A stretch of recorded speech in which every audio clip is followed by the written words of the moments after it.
Welcome back to the Fourth Way Podcast.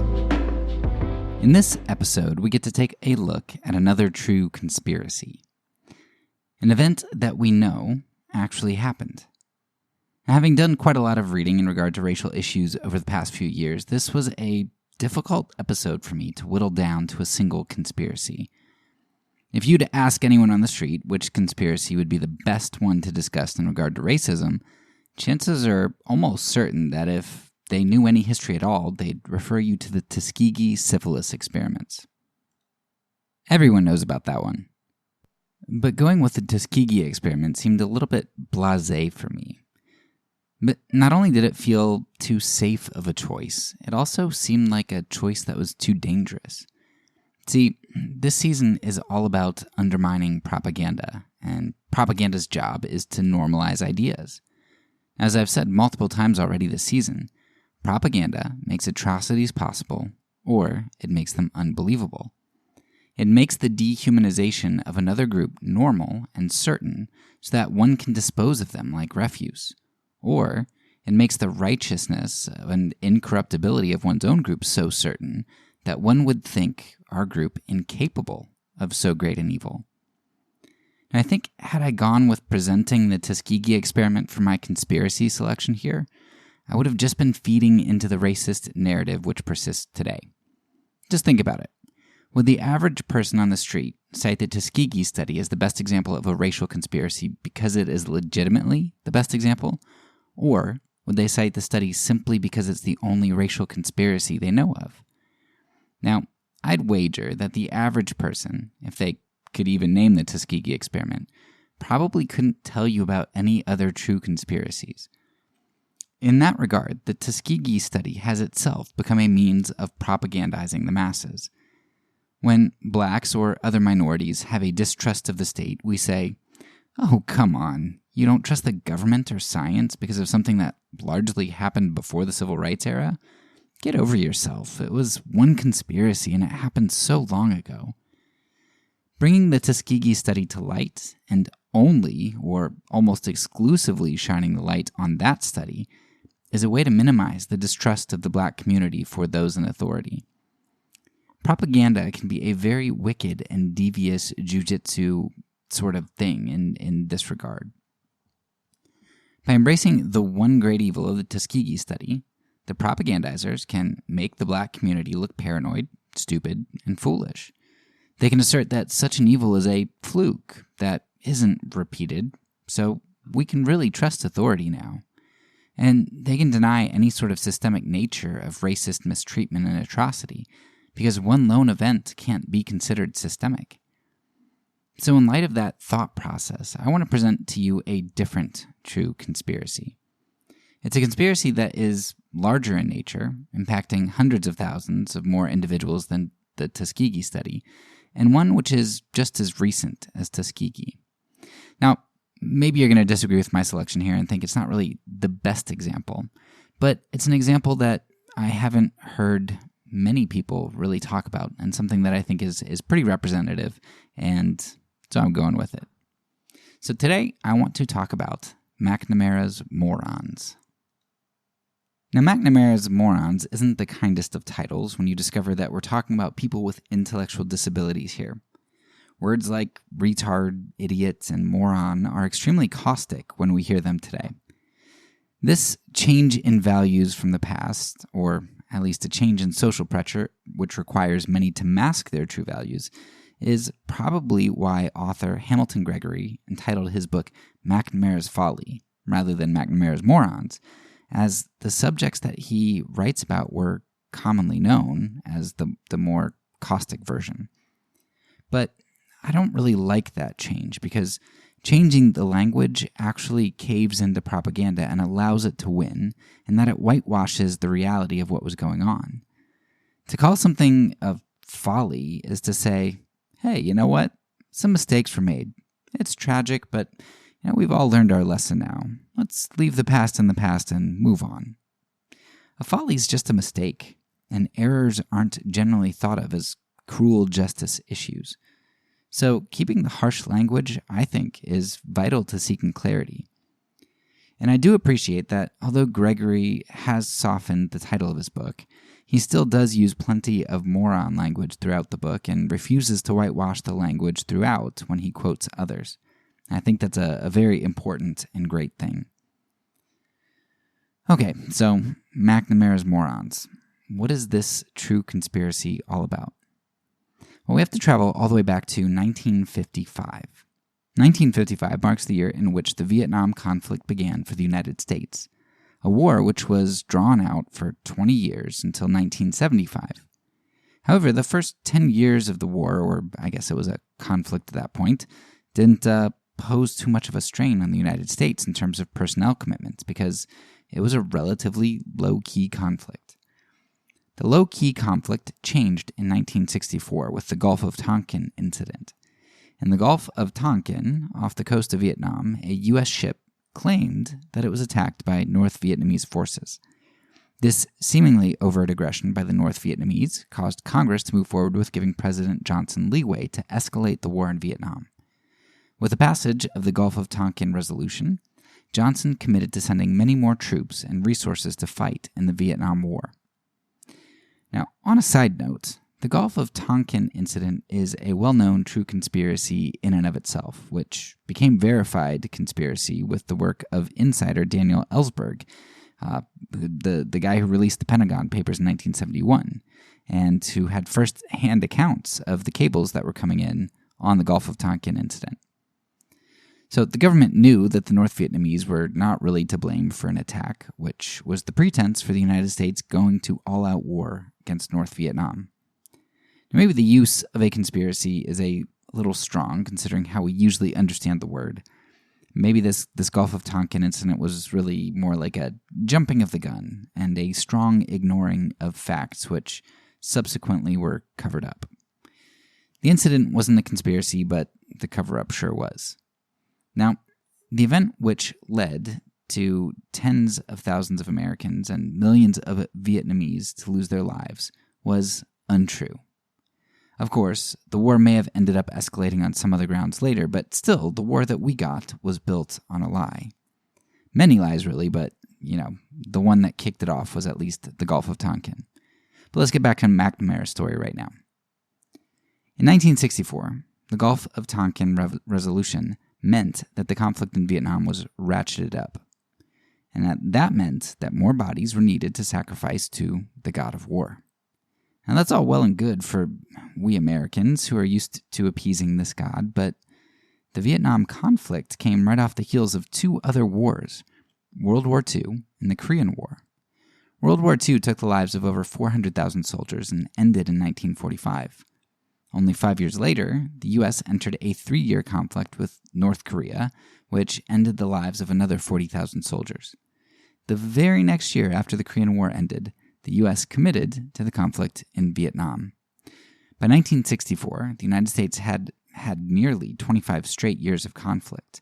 They were facing a Cold War, nuclear age, and they were dealing with civil rights turmoil at home. Needless to say, it wasn't the best time to recruit troops. By 1966, 2 years after the Gulf of Tonkin resolution began to surge troops into Vietnam, the U.S. was facing a significant shortage of soldiers. But whenever there's a problem, governments are ready and willing to provide solutions to these problems. The solution to the military problem was presented by Secretary of Defense Robert McNamara in 1966 and became known as Project 100,000. Project 100,000 is what we in this episode refer to as McNamara's Morons or McNamara's Folly. Though McNamara presented the idea for Project 100,000, it is attributed by some to directly connect back to Patrick Moynihan. Now, I didn't find enough information to determine whether Moynihan had a direct hand in the idea for Project 100,000, but he certainly was influential, at least indirectly. If you start reading anything about politics in the 1960s and on, or if you read anything about race relations and racism coming through the civil rights era, you're going to run into Moynihan's name quite a bit. Moynihan is one of those guys who seems kind of sleazy, at least to me, car salesman type sleazy stereotype sort of thing. I'm sorry. I always bring in car salesmen, and I'm sorry. I know there's probably some car salesman out there who listens to this and is just like, I hate that. But we're going with stereotypes here. Anyway, he's not your overt racist of the time, but rather one of those racists who couches their racism as benevolent. Now, regardless of whether Moynihan's influence in Project 100,000 was direct or indirect, the influence was certainly there. And I just want to read an excerpt from an article on Project 100,000, which I think summarizes how McNamara and Moynihan and all this stuff played out a little bit. Quote, in 1966, during a speech in New York City, Secretary of Defense Robert McNamara announced that he would lower the mental and physical standards for admission into the armed services. McNamara based his decision on government reports which had studied the rejectees. He promised that the new program, Project 100,000, would uplift America's subterranean poor and cure them of the idleness, ignorance, and apathy which marked their lives, proclaiming that these young men have not had the opportunity to earn their fair share of the nation's abundance, but they can be given an opportunity to return to civilian life with skills and aptitudes. The Secretary predicted that men recruited under Project 100,000 would return to civilian world able to earn 2 or 3 times the amount that they would have earned had they not entered the military. Although the original announcement of Project 100,000 did not specifically mention the problems of Black Americans, in a speech called Social Inequities, Urban Racial Ills, presented to the National Association of Educational Broadcasters, the Secretary of Defense claimed that Project 100,000 was created to assist Black men in overcoming a heritage of poverty and deprivation. McNamara claimed that the DoD had the potential for contributing to the solution of the social problems racking our nation. He described Project 100,000 as a step towards restoring the self-respect of these men, citing high Black failure rates on the Armed Forces Qualification Test, as well as Moynihan's theory of the cycle of family poverty. An excerpt from the speech reads, "What these men badly need is a sense of personal achievement, a sense of succeeding at some task, a sense of their own intrinsic potential. They have grown up in an atmosphere of drift and discouragement. It is not simply the sometimes squalid ghettos of their external environment that has debilitated them, but an internal and more destructive ghetto of personal disillusionment and despair, a ghetto of the human spirit." End quote. So what was the government's solution to their plight, to their military weakness and their lack of bodies to offer on the altar of freedom? Their solution was benevolence. The American people weren't doing the government a favor by providing more sacrificial victims. No. The government was doing the people a favor. And not just any people, mind you. The government was stooping down to include the most downtrodden and the most outcast of them all. They were willing that none should perish, but that all should come to military service. They would be redeemed by the shedding of their blood and the remission of their ignorance. The government, through the military, would take the poor of the nation and enlighten them, train them, equip them with the skills, and redeem them as productive citizens worthy to live out in our great nation. While on paper, Project 100,000 lowered the standards for all potential recruits, Blacks, whites, Hispanics, Native Americans, or anything else, given the demographics of the nation and McNamara's explicit rationale for redeeming Blacks in his social inequities speech, the minority community, and especially Blacks, were going to be significantly impacted by this policy. And this discrimination wasn't a new addition to the war, but something which was already going on. As the New York Times article linked in the show notes says, quote, African Americans also complained that they were disproportionately drafted, assigned to combat units, and killed in Vietnam. Statistics from the first 3 years of the war support these complaints. African Americans represented approximately 11% of the civilian population, yet in 1967, they represented 16.3% of all draftees and 23% of all combat troops in Vietnam. In 1965, African Americans accounted for nearly 25% of all combat deaths in Vietnam. By 1967, this percentage had dropped considerably to 12.7%, but the perception that Blacks were more likely to be drafted and killed remained widespread." End quote. It was in that year, 1967, that Dr. Martin Luther King Jr. gave his famous speech, Beyond Vietnam, at Riverside Church. In that speech, Dr. King blasted the war in Vietnam for the first time really overtly and in such a strong manner, as well as the domestic war on the poor. Now, coincidentally, or not coincidentally, Dr. King was assassinated exactly 1 year to the day from making that speech on April 4th, 1968. Talking about race was dangerous, but bringing the military-industrial complex and class into the discussion was a death warrant. King could rightly see who was being sacrificed on the altar. It was the poor, both the poor brown bodies of the Vietnamese and the poor brown and black bodies of Americans. Those who were being sacrificed were those deemed disposable by society. And now, McNamara wanted to extend the disposable class by lowering IQ requirements and other standards, allowing, as Johnson and McNamara called them, second-class citizens to be recruited and drafted. Now, there are a few things that you need to understand about Project 100,000 in order to really grasp the depths of the depravity involved here. If war is hell, then its purveyors are devils, and their recruits are tragic victims of all of the devil's hubris. But we have to ask why some victims were selected and not others. Why did the devils go after a population which centered around lower IQ individuals? First, they did this because they knew the demographics of this group. Many of the individuals who tested as having a lower IQ did so because they didn't speak English, or English wasn't their first language, or because they were illiterate or hadn't finished school. Of course, there were also plenty of others who legitimately had lower natural IQs. But the point is that this demographic tended to draw from a lower class and, statistically, a higher percentage of minorities. And there's a second thing that you need to grasp here.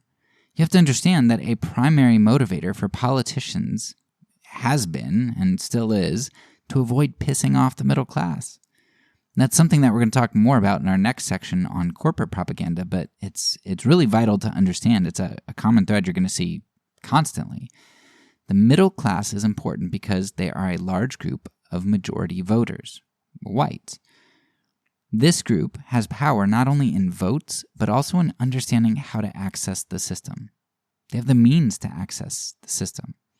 They can contact senators, hire lawyers, and make a ruckus. Politicians don't like a ruckus, particularly in a population which could potentially vote against them. Gregory, in his book McNamara's Folly, talks about all the ways that the middle class was able to avoid the draft by spending money on college, or, and I couldn't believe this, but getting braces. Yeah, braces could give you a medical deferral. You just shell out like $15,000 in today's dollars or something. And that's something that, only the middle class or higher is going to be able to do, to buy your ticket out of the draft. There are all kinds of ways to get out of the draft if you wanted to, and if you had access to the system, if you had the appropriate resources. Project 100,000 candidates did not tend to have access to the system because of their lack of financial and political resources. As Gregory points out in his book, that's why when you looked at plots of war death in particular cities like, say Dallas, you'd inevitably find that those killed came from Spanish-speaking sections of the city or poor black sections, while the wealthy sections remained largely unscathed. Politicians need to avoid angering the middle class because not only does the middle class have more power, but they are a buffer between the poor and the wealthy. As long as the middle class is content, the plight of the poor can carry on and the wealthy politicians won't be touched. It's basically the same thing that happened with the poor whites and the blacks in the South after slavery.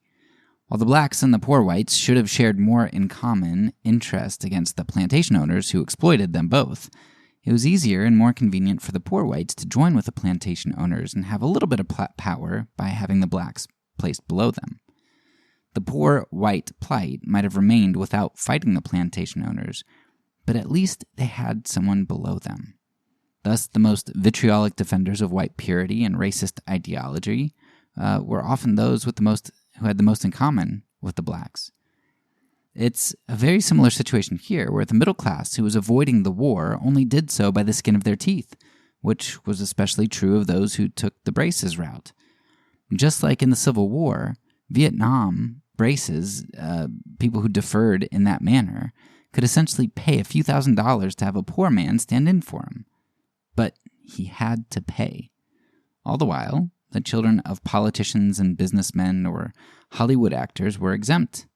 That's right. I'm talking to you, George Hamilton. But so long as the middle class had the slight privilege that remained intact, they were happy, just like everyone else was, to sacrifice second-class citizens, the black and brown bodies, or those with intellectual disabilities. Sacrifice them to the god of war. Or in James Cone's imagery, on the lynching tree. Now let's draw some conclusions here and add a few closing details to round things out.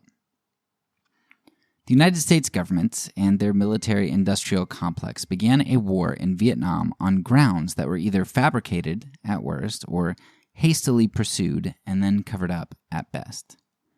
During that war, they were sacrificing a statistically significant number of black Americans to the cause.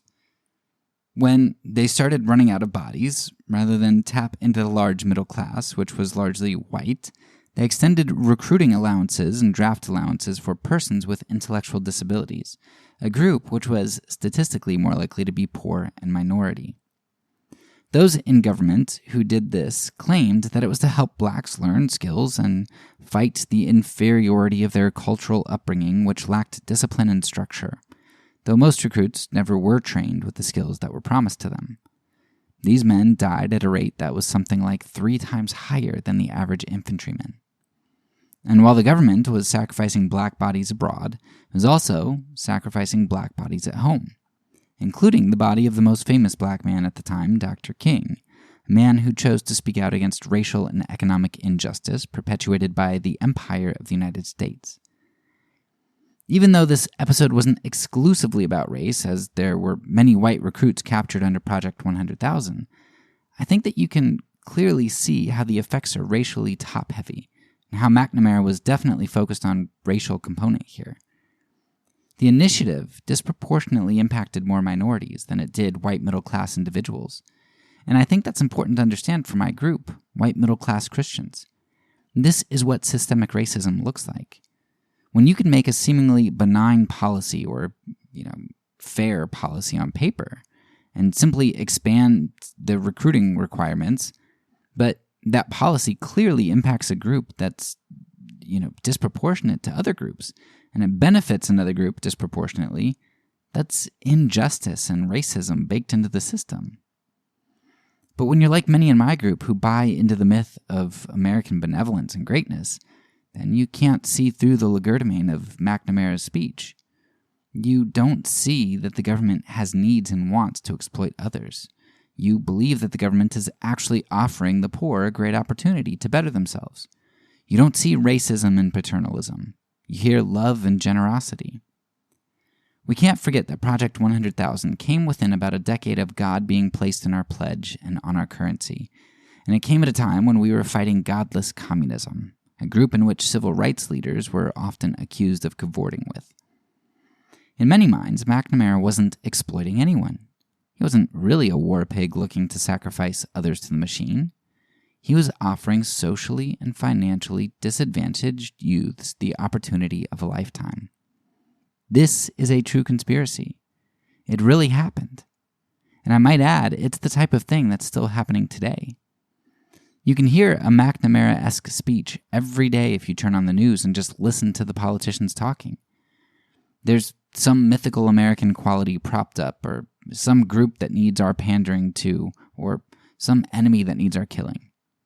And as long as I can afford to give my kids braces and avoid the fight, I'll be happy to let someone else die, in war or on the streets, for the myth of America. As George Carlin said, that's why they call it the American dream, because you have to be asleep to believe it. Whether it's that the middle class is asleep, or rather that they're doped up and sedated by opioids because our lives as a buffer against justice is a vacuous one, We're the ones who the propaganda is aimed at, and the ones who are buying into it. Don't pinch us and wake us up. Don't administer the Narcan. Just let us drift off into the depths of the empire until the smoke begins to rise and we awaken by screams, "Babylon the Great is fallen." If you're not too much of a Bible fan, maybe you can handle a Black Sabbath approach instead. In their song War Pigs, released in 1970, right smack dab in the middle of Project 100,000, they sang, "Politicians hide themselves away. They only started the war. Why should they go out and fight? They leave that role to the poor. Day of judgment, God is calling, on their knees the war pigs crawling, begging mercy for their sins. Satan laughing spreads his wings. Oh Lord, yeah." I highly, highly, highly recommend the book McNamara's Folly to you. It's such an easy read and an enjoyable read. The chapters are short and there are a lot of interesting stories woven throughout. The author also goes into a lot more detail about deferments, what kinds of people were being admitted under Project 100,000 exceptions, how that impacted people's lives, the people in Project 100,000, how it impacted their families' lives, how it impacted combat units. Because you're probably thinking, well, if there are people who have sub-70 IQs that are going into units, isn't that dangerous for the units? Yes, it is. And he has stories about how that worked out. Some good and some bad, which I appreciate that he has a very well-rounded book here in giving lots of different perspectives. The author even goes into how there are similar practices going on in regard to recruiters fabricating tests to help people get recruited today, or in lying to potential recruits about their chances of getting certain jobs or seeing combat. There's so much more to this book, and it's something that's worth reading. It's heartbreaking, but it's vital to learn about. I hope you enjoyed another conspiracy that is true, and there's so many more that I could have gone into. But at the end of this section, I will have a resource episode, which gives you lots of books that you can that have some true conspiracies in them, and I'll also reference some other conspiracies that I think are true conspiracies that I think are worth following up on and reading about. That's all for now. So peace, and because I'm a pacifist, when I say it, I mean it.